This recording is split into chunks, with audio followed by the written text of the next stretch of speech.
Your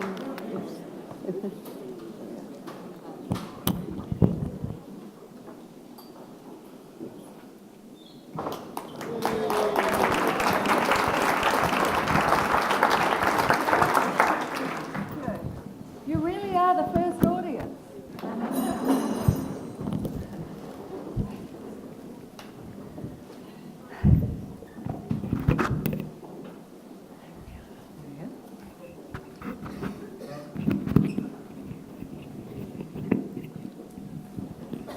Hello, hello. It's all right. Hello everyone, my name's Sandy George. I just want to point out that my initials are SG. Yeah, that job is mine. It's terrific to be up here with Gaylene Preston, the director of My Year With Helen, and her leading lady, Helen Clark. Please give them a big round of applause.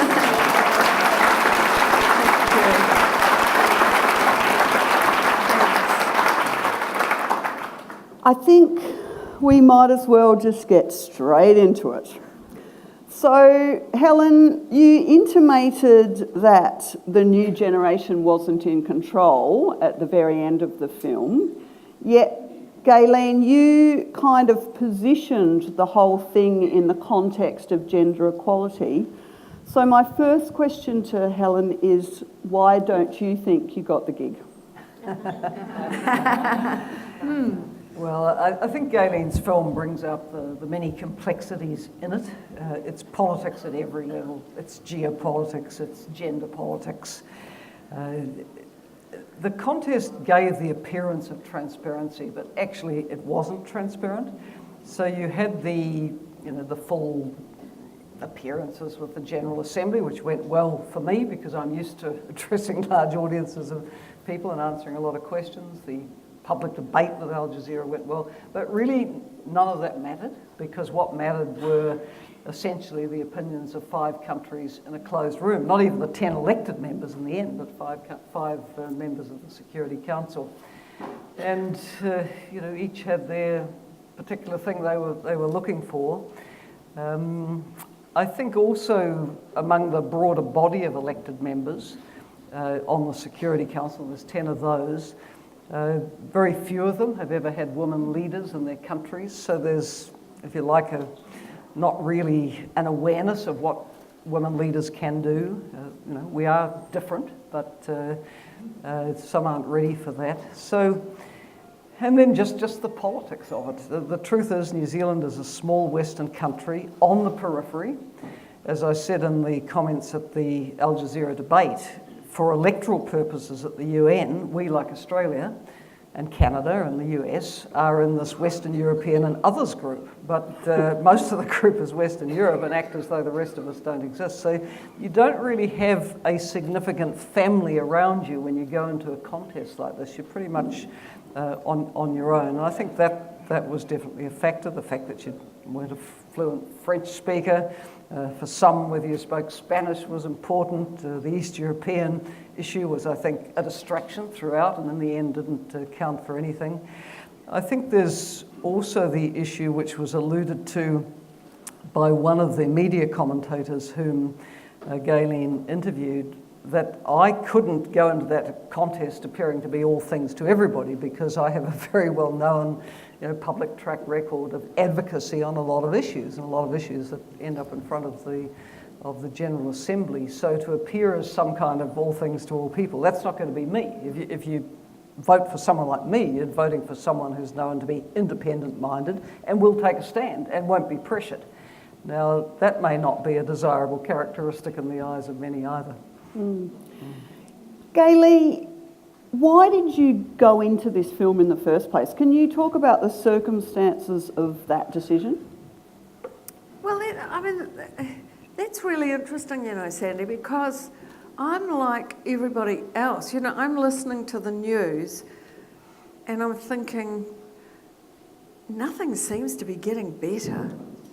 And I'd just come out, I made a television series set in Christchurch after the earthquakes, and I think I breathed in quite a bit of liquefaction dust, which is very fine, and I had a lung problem, which gives you the blues. You know, you've heard of the walking pneumonia and the Mississippi blues.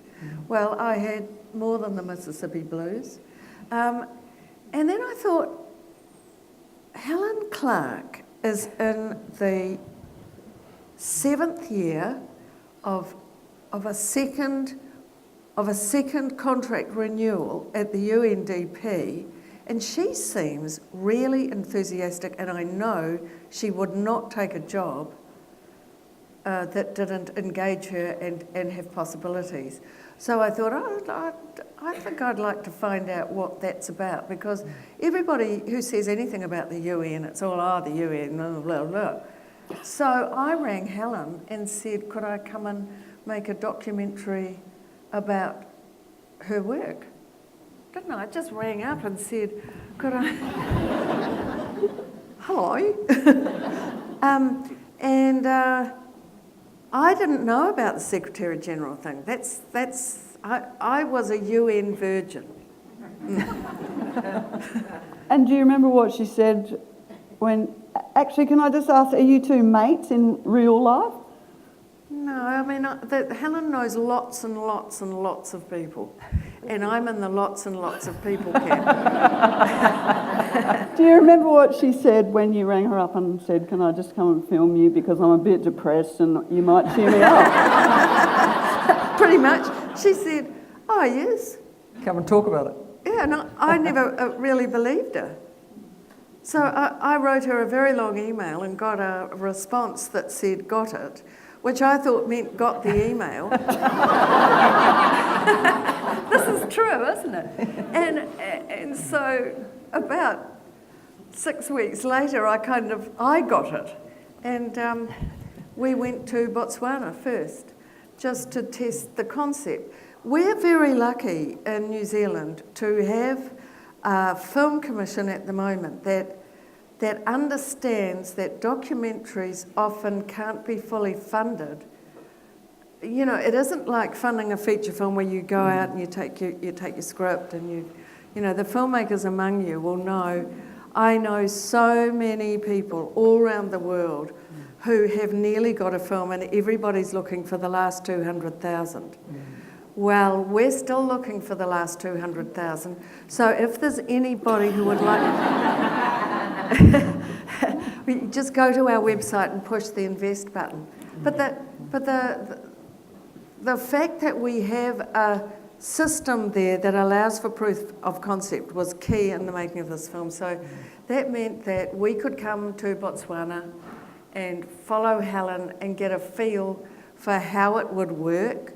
First of all, for her to have her workspace invaded, because we have an agreement with Helen, but we don't have an agreement with anybody else she's talking to. So there are a lot of issues there. So we went to Botswana and tested the concept, and it was round about towards the end of the Botswana trip that the penny dropped with me that there was going to be a race on for Secretary General, and what I'd seen from Helen's work at Botswana, I thought, she's got a good chance. That would make the film really interesting. If that wasn't happening, though, you would still have made the film. Yeah. You know, it's hard. That's a hard question to answer because the film is so much what it is. But that's an interesting question, Sandy. But when we were funding it, there may be some board members of the Film Commission here who were there on the day. But, you know, I think it was a hard ask to make it's a very hard concept to shop, which I think is what you're on about. You know, that it is a really hard pitch. So I want to go and watch a senior second in charge at the UN do their job in development, and all of the funding bodies go, you know, it just doesn't sound like in the firing line at Aleppo, you know, it just doesn't have the grunt, it doesn't have the real death on camera, it doesn't have all those things that this documentary industry that's now global wants. So this is a very soft ask, but I think it's a very strong film. And I think you do see really clearly, in a way that hasn't been seen before, the way the UN is. But yeah, that's what I think is interesting from a UN virgin. Helen, did you have any reluctance about saying yes? Like, was it a sort of pros and cons in your head, or was it like, oh yeah, she's a trustworthy filmmaker, or what did you think? Well, when Gaylene approached me, which would have been late 2014, I suppose, I was coming up to the last 2 years of my time at UNDP, because 2 4-year terms is as much as really anyone stays, and as much as you should stay. We're always talking about people observing their term limits as president. Well, the same thing really applies with these top jobs. You have to build a platform and let someone else come in. So when Gaylene approached me, I thought, well, that was probably an appropriate time to come and make a film. And I think, Gaylene, your initial proposition was, you're making change. Can I come and, sort of follow the things you're doing, the sort of changes you're trying to support countries and communities to make. So I said yes, but of course then we sort of got into the Secretary General campaign, and obviously there have to be parameters around it, because you can't burn all your bridges by babbling to the camera in an unguarded way. So obviously it was tricky to get that balance of giving Gaylene enough insights without sort of burning all your bridges behind you, as it were. But I saw the first cut of the film in January, and this is the first time I've seen it since then. I think it's come out really well, and I think it's very comprehensible. I mean, this is a labyrinth, this process. And nothing is transparent, as I say. So I think the film does a good job of trying to decode the mystery around it. You're very used to the media. Did it feel like a different process, having a documentary maker on your tail everywhere? Well, I mean, I've been followed by cameras for a lot of years, so it wasn't really different from that. And you have to manage media, you have to manage documentary crews, and what they see and what they don't, and what they pick up and what they don't. So no, it wasn't a different experience. Gaylene, see, for me, I was constantly trying to get the Helen I know. I was just trying to get a layer off from the media thing, get rid of the sort of glass. And I also knew that I wanted the interviews to be sequential and not intercut, so not use an interview from later, earlier, and all that sort of stuff. So that meant that I had to ask the same questions on several occasions. So I would do that, and I thought that you probably thought I was pretty dumb, because I would kind of slide in. I would try things too by sitting on the couch way over here while Helen was working there, and I just try all sorts of ways to try and make the interviews conversational, really, because I think it's particularly difficult when you've got a subject who's been media trained. So it is, as Helen has intimated, an interesting negotiation, but I think it's not any different from any other film. There's always, when you make a documentary, there's always that interesting negotiation between what is on film and what is not on film, all of that. And it's a negotiation you do it doesn't stop, does it? No. Were you on to her dirty tricks? Helen, you probably thought I was an idiot, a complete nincompoop sometimes, I think. Well, you described it you were the fly on the wall, right? And the camera was sort of following the action. So I think it worked. Gaylene, to me, there's three very clear narratives in the film. There's the process of getting a new Secretary General. There's Helen, and there's also the women theme. Was that something you had in mind from the minute that you knew a Secretary General, that Helen had thrown her hat in the ring? Or was that something that came to you quite a bit later? No, I knew that there was, by the time Helen threw her hat in the ring, it was pretty clear she was going to at some point, and I was already filming her, and I also knew that there was a strong campaign from civil society groups globally for a woman SG, and of course that's really, really interesting to me. And there was also quite a strong campaign within the UN among the diplomats to get a woman to be the Secretary General, and we never really got access to that. So I mean, in the end, you have your real strong strands of interest, and you film what you can. But the key is I wouldn't have been able to. You couldn't just make this film over a fortnight. No. Or a month. The key to the film is being able... I knew there would be a lot of obstructions.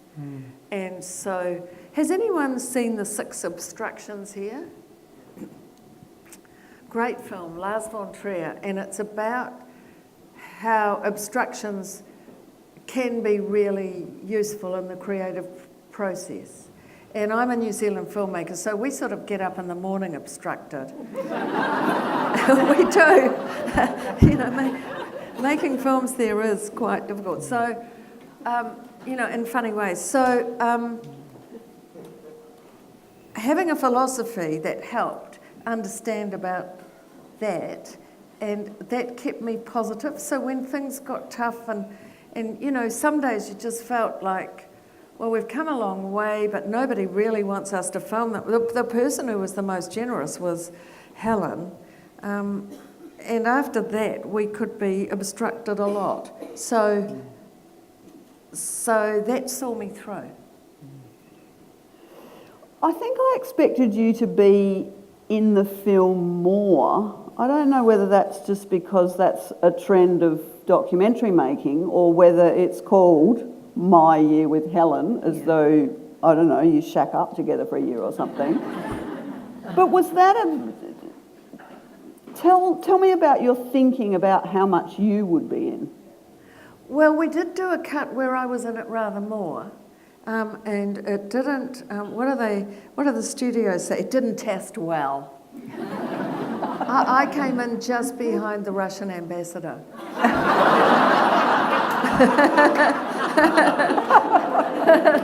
So that was easy. We knew what to do with me then. And we've kept the title My Year with Helen. We tried all sorts of different titles, sort of titles with UN in the front, And I think the thing about My Year with Helen as a title is it makes it clear that it actually is a personal film, and it is coming from me, and it's not the UN. It's not. It's. I think in documentaries, it's really great to know who people are talking to. Just as a serious question around documentary making. I remember sitting with my daughter. She was 3, and we were watching a documentary on the television that was, the beginning of the world. New mother, I thought, showing her David Attenborough type documentaries when she was 3 would be really good for her. And this one was about the beginning of the world. It wasn't David Attenborough. And there was this voice saying, in the beginning there was this, there was the... And my daughter turned to me, looking at all these volcanoes and things, and said, Because the commentary said there was nobody there. And my daughter said, well, who's he?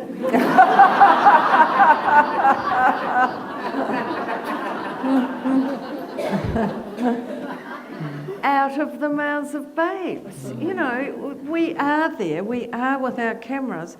We do want to be a bit honest about it. But on the other hand, I don't know how much, that there is a trend now of filmmakers being solidly in there, and I don't test well. Is this the same daughter that said, have you got another film in the wings because you're terrible when you're not making one? Yeah. That's 27 years later. Helen, this isn't a question about the film, but I'd love to get you to talk about whether you use completely different muscles in the UNDP job compared to the New Zealand Prime Minister's job. Well, there's quite a lot of differences. Firstly, in the Prime Minister's job, you know, with a cabinet and a parliamentary majority supporting you, you have executive power and you can make policies which are going to be implemented and you'll be accountable for them. Whereas running a major wing of the UN is more a soft power job in that you are encouraging and endeavouring to help people to find solutions to their issues, but you don't have executive power to make things happen in countries. It's a question of offering a range of ways of approaching challenges that countries have, and many have many of them, and doing the best you can to encourage and support development at many levels. So, but they're both leadership jobs, obviously, and you're leading at UNDP some pretty dedicated people spread around the world. Really tens of thousands of people on any day of the week are on a contract working for UNDP one way or another. And you maintain relationships with just about every government in the world because either they're giving you money or they're countries that you're working with and in. So, yeah, I'd say that every experience I had in public life in New Zealand was relevant to leading the UN Development Programme because I was engaged very, very widely in public policy. And in the end, development is about good public policy and how you're going to make a difference for people. What do you feel as though was your kind of biggest contribution during those 8 years?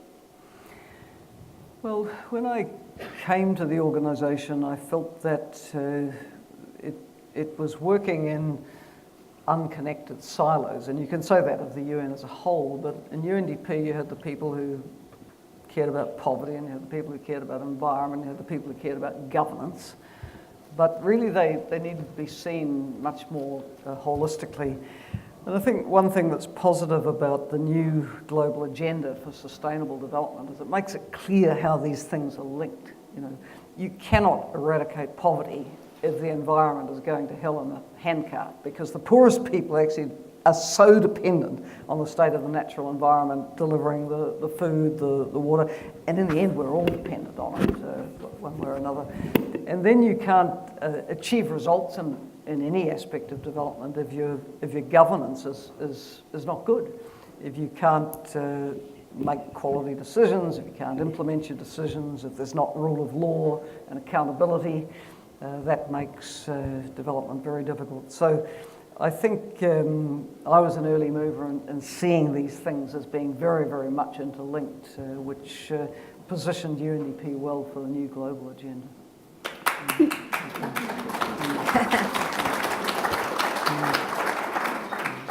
I'm going to ask one more and then open it to the floor. You were very philosophical about not becoming the new Secretary-General. You were also head of the Twitter debate, leading the Twitter debate, and you were also leading the gambler guy. Yeah.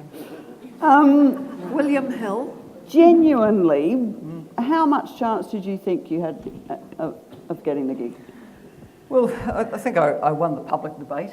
I won the staff following. Obviously, was regarded as a very interesting candidate by media, and it would have been strange had I not run, because there I was, as far and away the most senior woman in the UN. The UNDP administrator position traditionally was the number 2 position in the UN. Eventually they appointed Deputy Secretary General, but actually the UNDP administrator job was always a much bigger job than that. So not to run would have been odd. Now, it was always going to be a big ask, but if people like me don't go up for it, well, what woman is ever going to go up for it? And I knew really by the beginning of August, when the second poll happened, and I'd got 8 in the first one. I might say every straw ballot we went into, we had pledges of double figures of votes, right? Every single one. And I still have all the texts from the ministers and permanent representatives. Sound like Trump, don't I, on the tapes? But I got the texts. Anyway, but so there weren't double figures in the first ballot. There were 8 votes. And then I remember Gerard van Bohemen, the New Zealand permanent rep, saying, well, actually, he thought the challenge with the next ballot would be whether we could hold 8. And he was absolutely right. So it went to 6. And I had a choice then as to whether to pull out. And I went home for a couple of weeks and walked on the beach with my father and cooked him some more meals. And I thought, no, damn it, if I pull out, what signal is that? Then they'll say, oh, women can't hack it. So I thought, no, I'm going to stay in and really confront this. And I never dropped below 6 votes, but I couldn't lift it either. And I'm really very appreciative to the 6 countries, and I know who they all are, who stuck with me through thick and thin, because they believed I had something to offer. But others had different barriers they were pushing. But the easiest thing would have been just to walk away at the beginning of August. But I don't think that would have been good for women or good for the points that I was making about what needed to happen at the UN. Mm. Do you And it would have made our film rather shorter. Well, that wasn't a consideration in my life. Questions? Who's got a question? Right in the front. You mentioned before the difference between men and women. This is often brought up, it's just been brought up about Theresa May, that she didn't behave like a woman was expected to behave. I mean, obviously, it was said that the problem with you is that you are a strong woman. You also said that the problem was that a lot of these countries don't have women as leaders, so they don't know what women can bring to the role. Is it just that they don't have the kind of culture where women can become leaders, or do you believe that women can bring something different to a role, that they have a quality that men don't have, that they can bring something else to a role that a man can't bring?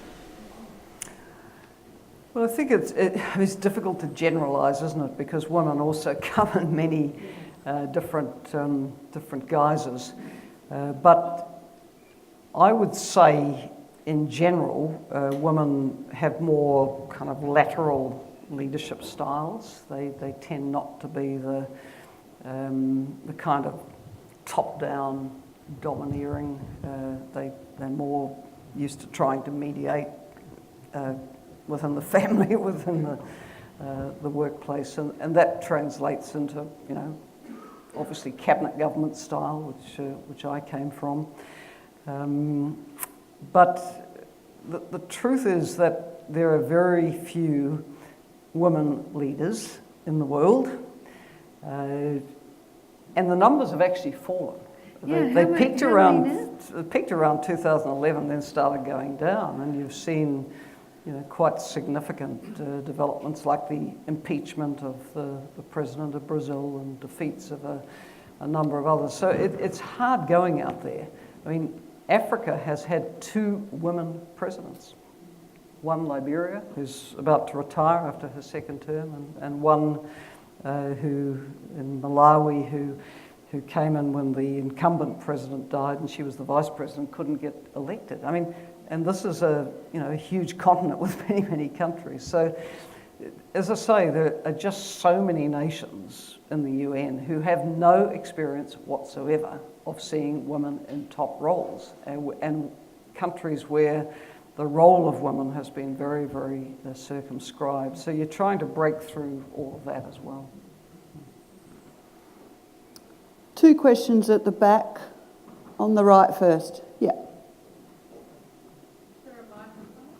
Yes. I'm a bit, sorry, first of all, my English is not so good.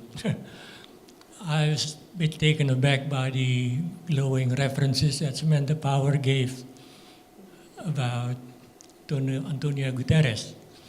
I met Guterres in year 2000 in Timor-Leste.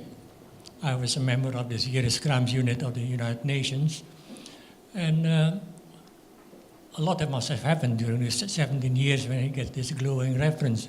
I think you and him, the only resemblance is that you were both prime ministers. But compared with this, let's say, Jose Barroso, you know Jose Barroso well, I think. Yeah, I don't know, a bit mediocre. Yeah. So, to what extent did the curriculum vitae of both you and Guterres had a bearing on the selection of Secretary General? Thank you. Well, in a way, the CV was quite similar. I was a 3-term Prime Minister.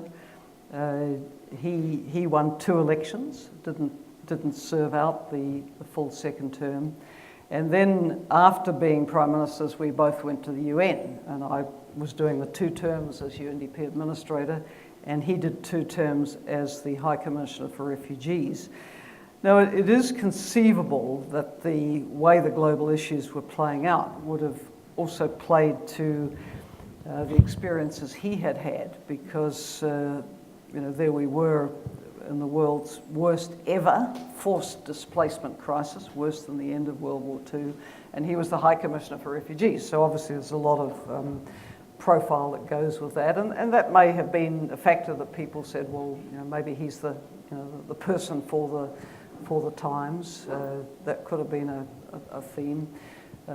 I mean, it has been quite a problem to get particularly donor countries to focus on the plain, ordinary, hard yards of long-term investment and development with these incredible crises. And yet if you don't focus on building the basics of cohesive and peaceful societies which can mediate their differences, you're always going to have the ambulance parked at the bottom of the cliff picking up the casualties. And that it has been a huge frustration to me to see the sort of, if you like, the stagnation and even decline of the development dollar spending, but so much of it going into the casualty ward, as it were. Whereas even in the middle of these profound crises, there are ways of spending the money that support people to stand on their own feet and have dignity, rather than be out there literally with a begging bowl because they have no means of supporting themselves. So I've brought that kind of focus to the position, but it's a bit different perhaps from the hardcore humanitarian focus. There was a question next door, yep. Helen, we know what you've done, or New Could you use Zealand's the done to piss off the French with Rainbow Warrior, etc. Could you use the microphone, please? Pardon? Could you use the mic, please? And we know what you've done to piss off the Americans by barring, nuclear-powered ships. But what did you do to the Chinese?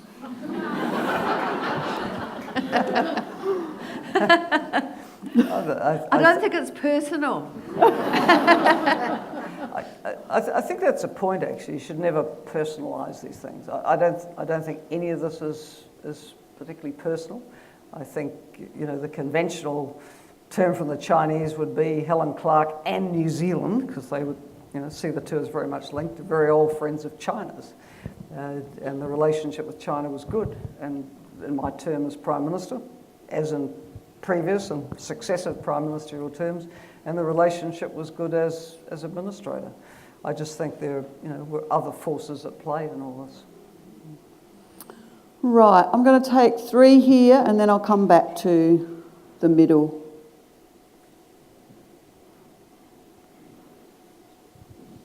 Hi, this is a question for Helen. I'm wondering what you think are the key policies and programs the UN needs to implement to progress gender equality and support the needs of vulnerable women.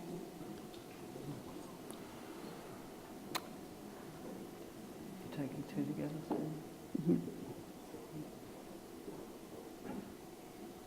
Do you want me to do that one? Yep. Sorry.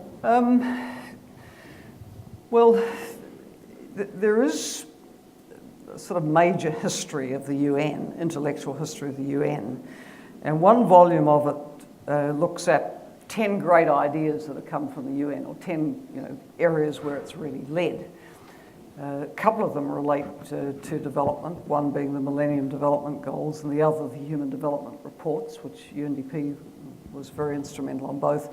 But a specific thing identified is the role of the UN on gender equality, going back not only to the Declaration of Human Rights of the late 1940s, but also the major UN women's conferences, Mexico, Nairobi, Beijing, population conference in Cairo, and so on.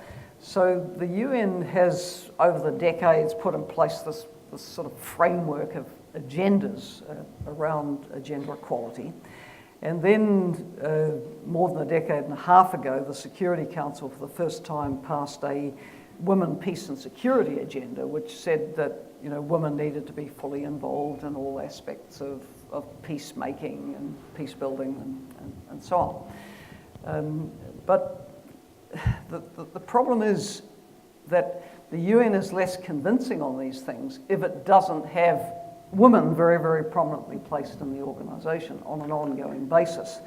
And I think one issue of concern now is, as compared with when I went to UNDP, the heads of the 4 core funds and programs of the UN, World Food Programme, UNDP, UNICEF, and UN Population Fund, are all women. As of now, absolutely none are. So this is not really acceptable. It's not a new thing to have a woman Deputy Secretary General, because the Secretary General is always male. Of course, the 3 Deputy Secretary Generals have been women. There's no innovation there. So I think the UN has to do more than just talk about it. It has to show by its actions that women will hold the most senior positions. And at the moment, it's in a bit of a down period on that. For what it can do in country, the UN country teams around the world do push very hard on gender equality and working with countries, but it's slow progress.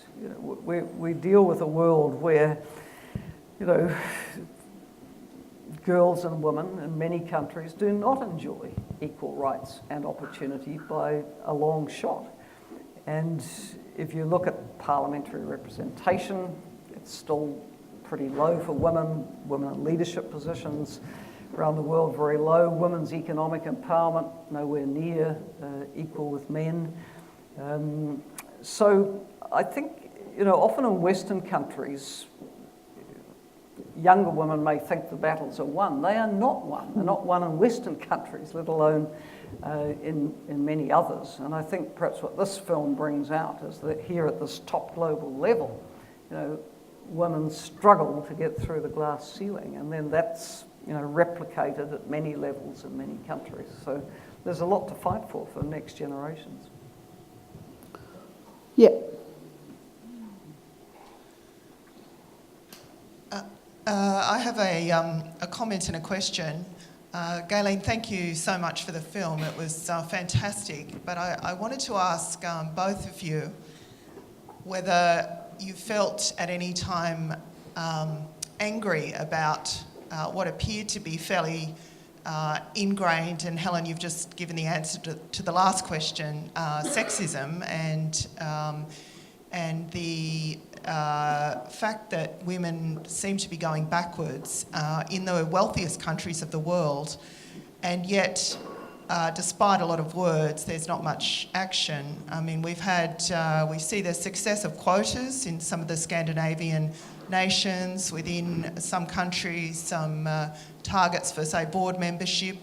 But is it time to implement quotas at the UN, or alternatively, as a transition, have a male and female representative from each country? Because I completely agree, when one looks around the room and sees men in dark suits, it's very hard to ever imagine that a woman or women will ever be at the peak levels and gender won't be an issue.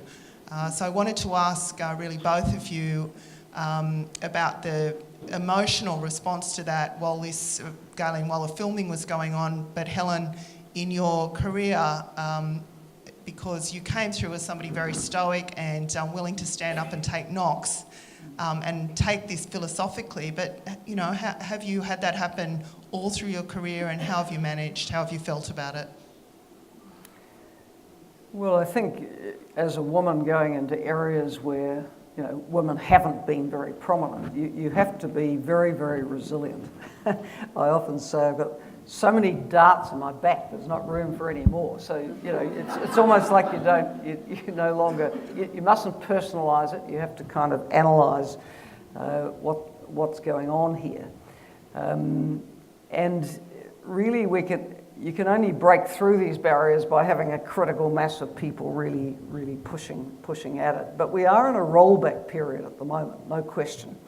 I gave a speech late last year in Japan because the Prime Minister of Japan has an annual conference, World Assembly of Women, and I pointed out the figures that we are, you know, going backwards on number of women leaders, women's economic empowerment, significant barriers, etc. So I really think that, you know, it's going to be important for next generations to take up these issues. And I did feel, you know, over the years that maybe, you know, I, and I guess Gaylene, come up from a kind of battling generation of baby boomers who wanted to make it different, but maybe younger women didn't see the issues quite that same way.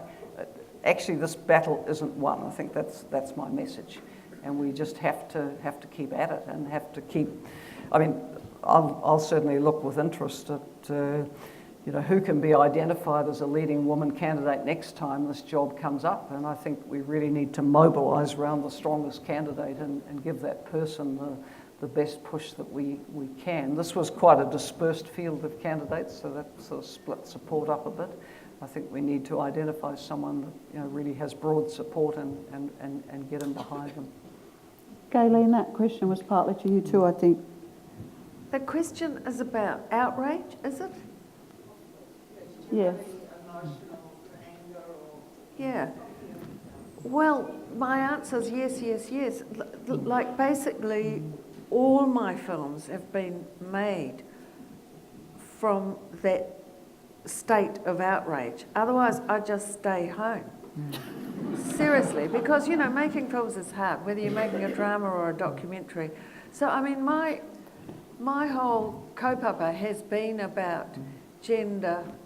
You know, I'm one of those people who read The Female Eunuch in 1969. I can remember when I read it, and I've got a before and after from it, and I've been an active part of illuminating gender issues.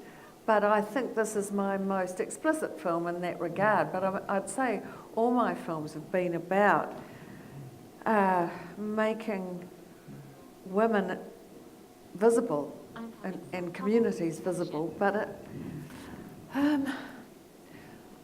for this, I just felt, yeah, I got more and more angry as time went on making this film.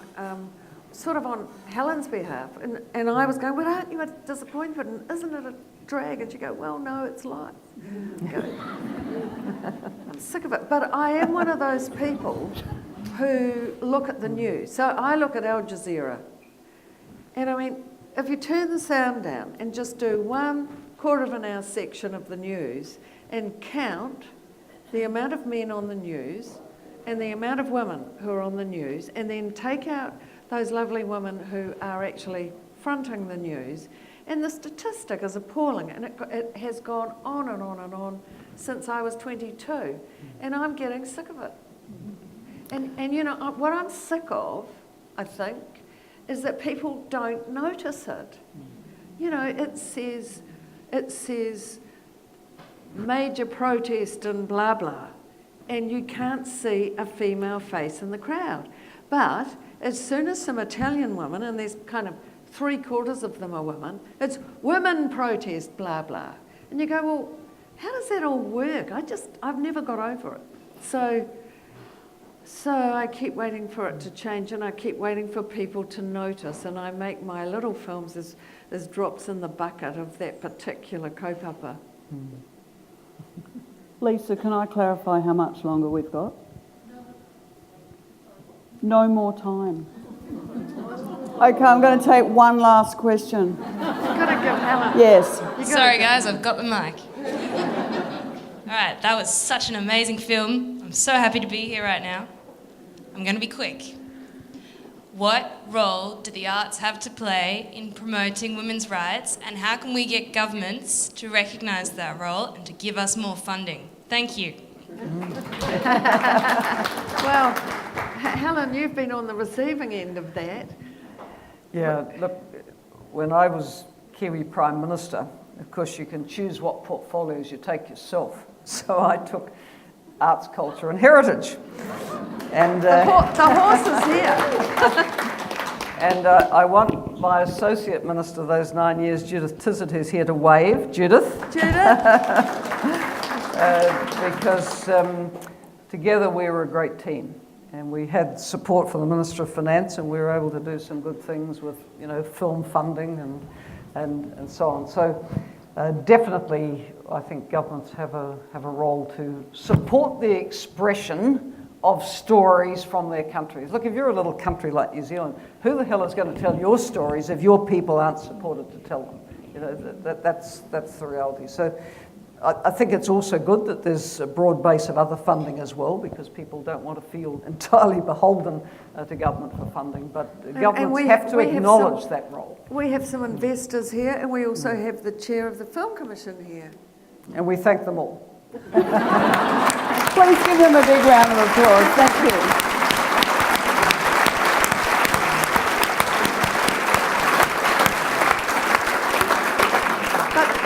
But to answer your question, just keep chipping away. It's like rust never sleeps. You've just got to, you'll always feel like you're ignored and you're not getting anywhere, but you're getting further than you think. Thank you, everyone.